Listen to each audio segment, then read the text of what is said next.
The year was 1812. The Napoleonic Wars were in the latter stage. Napoleon had been trying to provoke a war between the US and Britain for years. Britain was trying to starve out France by raiding shipping. This included US ships.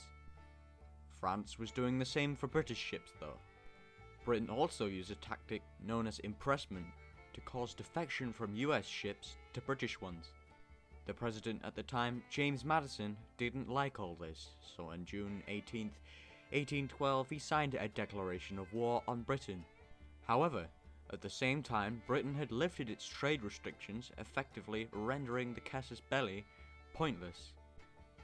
The US got wind of this and waited to see what Britain would do about the declaration. Britain also waited to see what the US would do, and vice versa. After a while of waiting, President James Madison got bored and said, screw it, let's invade Canada. He strapped his boxing gloves on, stepped into the ring, and then got thoroughly knocked out.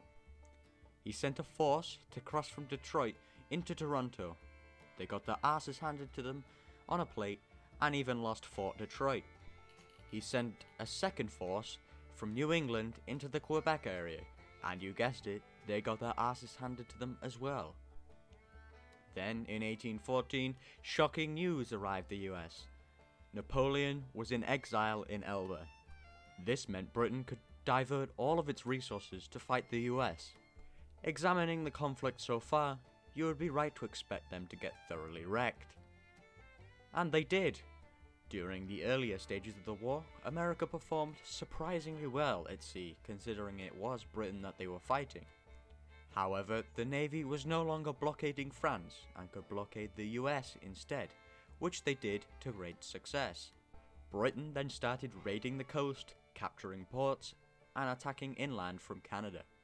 Admiral George Cockburn took a task force up the Potomac River to Maryland, before absolutely trashing a larger American army.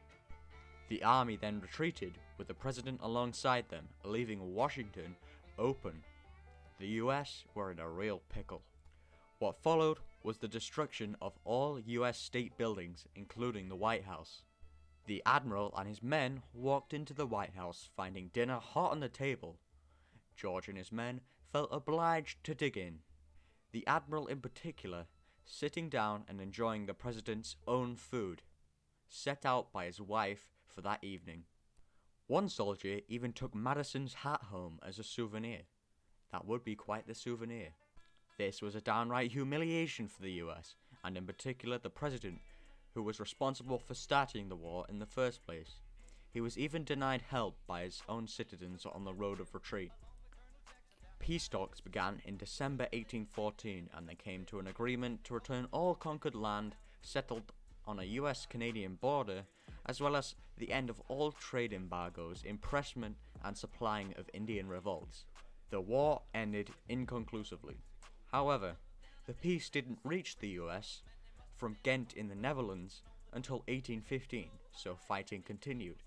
A certain Andrew Jackson took a force down the Mississippi to Louisiana to engage the British force there, ultimately winning a much-needed victory. Although I have to say, it has been rather beefed up over the years, as it brought no change to the peace treaty and was fought after the end of the war. Thank you very much if you took the time to watch the whole video. It took me a very long time to make, so if you could leave a like, it would be greatly appreciated. Please feel free to comment down below what you want the next video to be.